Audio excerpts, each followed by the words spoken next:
So I want to know how many of you find yourself continually asking yourself and life, what is my purpose? What am I here to do? What is my passion? I know I have these questions all of the time. I've had them since I was born. What is my thing? What's my big discovery? What's my big purpose here? What's my big reason for being alive? And it can get really confusing and it can become a huge head game. And we're just like, so, ugh, ugh. It's like we're trying to find this puzzle piece. It's the one thing that we're here to do. And I'm starting to learn as I grow and study and make mistakes and have success and make more mistakes that it's not really about that. And there's a different question to be asking. And the way it is for me, and that helps me find more clarity in the direction I'm going in my life, in terms of passion and really wanting to live a life where you get to the end and you're like, wow, I lived fully. I lived my truth. I found my passion, my purpose. I'm so proud of my life. Not even proud. It's more like I feel my life. I have deep feeling. And this can be different for everybody. For some people, it may be raising a beautiful family and having a great relationship with your partner. For some people, it may be becoming some kind of influential figure. But a good trick on how you can get to that place of knowing what you want, and I'm on this journey too, what do you naturally see in your day-to-day life? So I'm going to break this down. I was laying here, I'm at Walden Pond, and I just let my mind wander. And I started looking around, and I started observing, what do I notice around me? What am I noticing in my surroundings every day? What kind of things do I look out for? And I saw I saw two tree twigs that looked like breasts. And that was like, wow, I actually am very passionate about like sensuality and sexuality and not just in the acts of having sex, in a very even philosophical, contemplative way, in an expressive way, that sensual nature to life, dancing, art, creativity.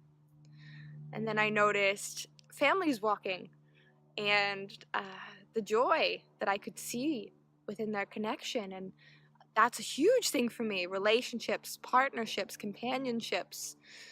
And then I noticed something else and something else, and I thought, wow, what I'm passionate about, what I'm here to do, I already know it. Even if I tell myself, I don't know what I'm here for, I don't know my purpose, I don't know what my main passion is, subtly, I am looking for it every single day. So I want to ask you, and it does take an increased level of awareness. These aren't thoughts that we can have while we're racing around from our jobs and stuffing food in our faces. You do have to create time for yourself to do this. And I'm so blessed that I can be here in this beautiful park today. But I really know that everyone can create some sacred space for themselves to do this journeying, this work. It can take 5 minutes. It's just a choice. Instead of flicking on the TV, maybe you go outside and sit on the grass in your yard. It takes that level of choice. And ask yourself, what is it in my life that I put most attention on, or I notice the most? Maybe for some people it's food. They really notice good foods or smells.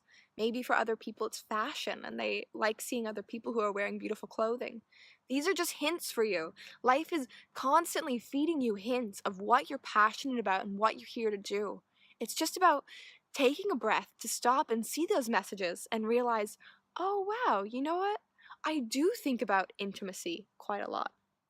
Wow, I do really think about the environment a lot. Let yourself indulge in your own passions, observing your own pleasures, or even ask a friend or someone in your family who's close to you, hey, what do you notice that I speak about most, or that I'm drawn to most? Get reflective.